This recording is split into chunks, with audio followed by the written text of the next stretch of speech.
सवाल ले लें, फिर उसके बाद प्रेस कॉन्फ्रेंस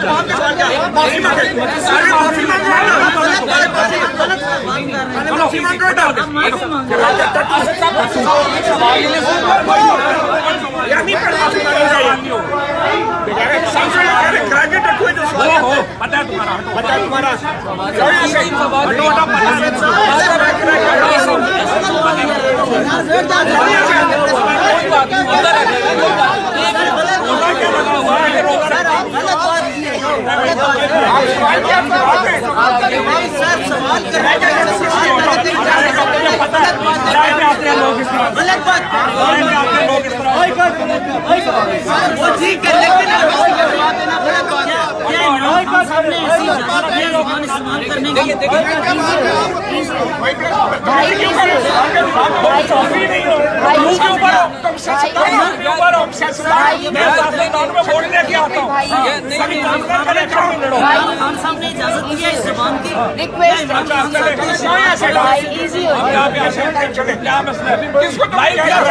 तुम्हारे तो नंबर